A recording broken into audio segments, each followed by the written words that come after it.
Onlar nesiniz? Evet. Hoş bulduk. Allah razı olsun. Biz hani biliyorsunuz kız işinde bu bindir. Bu 31. Kimin de 31? Gel. Bak. Bu devralı şey yapalım.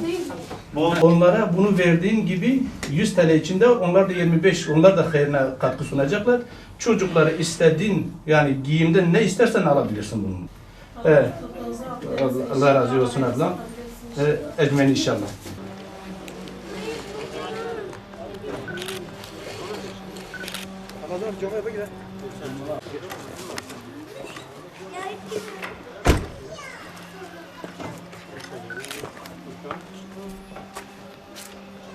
Razı olsun.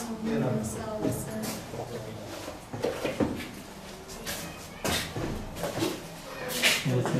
Biz Siirt Umut Kervanı Derneği olarak bugün fakir ve yetim muhtaçlara yardımda bulunduk. Özellikle şu anda bulunduğumuz ev geçen yıldan beri bize başvurdular ve başvurduğundan 5 tane çocukları var. Eşi hastadır, şeker hastalığıdır.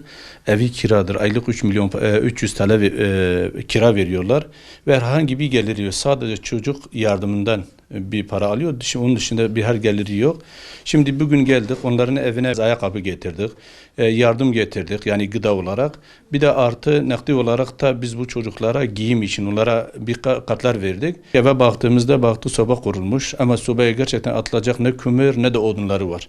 Bunun için biz buradaki hayırseverleri ve bu işi gerçekten Allah için yapanlara biz sesleniyoruz. Diyoruz ki bu kışta bu insanlara kömür ve odun için yardım edelim diyoruz. Buraya gelmeden önce biz başka bir yetimin evine gittik. Onlarda 6 tane çocukları vardı. Bu çocukların zaten babası 2 yıl önce trafik kazası geçirmiş, vefat etmişti. İşte biz yardımda bulunduk. Lakin şöyle bir sıkıntıları daha vardı ki 3000'e yakın bir su borcu var. Bu su borcunu ödeyecek gücü yok. Bizde de başvurdular. Maalesef bizde bu imkanımız olmadığından dolayı biz bunu yetkililere sesleniyoruz ki bu aileye bu su konusunda yardım olsalar iyi oldu. Allahu Teala bize yetimler yardım etme konusunda, el uzatma konusunda zaten bize emrediyor.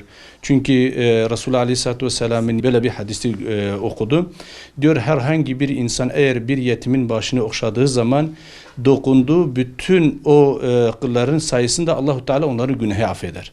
İşte onun için bu yetimler, bu çocuklara el uzatmamız lazım. Çünkü biz Müslümanız ki ve elhamdülillah bugün belki bu zor zamanlarda hani bu pandemi sürecinde bizim tek ilacımız belki bizim için aslında kurtuluş reçetesi bu olabilir. Onun için biz burada sesleniyoruz. Diyoruz ki bu yetimlere, bu fakirlere yardım edelim. Muhakkak Allah-u Teala belki bize bu yolda, bu hastalıkta bir kapı açar diye şey yapıyoruz.